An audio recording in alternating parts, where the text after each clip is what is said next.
এই মূর্খ কোথাকার, একটা মেয়ের কত ধরনের কত প্রবলেম থাকতে পারে সেসব বুঝো না? না দেখো হেলেনা, এইসব কথাবার্তা শোনার জন্য আমি এত রাত পর্যন্ত জেগে থাকি নাই। তো আমি কি তোমাকে বলছি আমি এই রুমে না আসা পর্যন্ত তুমি রাত জেগে বসে থাকো? তোমার রুম, তোমার ঘর, এখানে তুমি রাত জাগবা নাকি বিড়াল নিয়ে বসে থাকবা নাকি ঘুমাবা সেটা তোমার ইচ্ছা। স্বভাব পরিবর্তন করতে পারলো না, না? এই জন্যই তো মানুষ কয় যে প্রেম করো তা ঠিক আছে, বিয়ে করো না তাহলে জীবন শেষ।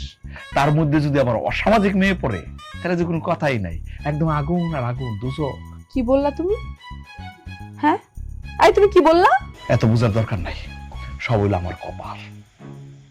আচ্ছা ঠিক আছে, বাদ দাও, সকালে আমি কাজে যাবো, আমার খাবার দাবার জন্য রেডি থাকে। নাস্তা বাইরে থেকে খেয়ে নিও, আমার সকালে ওঠার অভ্যাস নাই। দেখো, তেরি বেরি করবো না কিন্তু, তুমি কিন্তু এখন আমার বিয়ে করা বউ, চাইলে অজুহাত দিতে পারবো না তুমি। এই শোনো, আমার বাড়িতে এখনো 5-5টা কাজ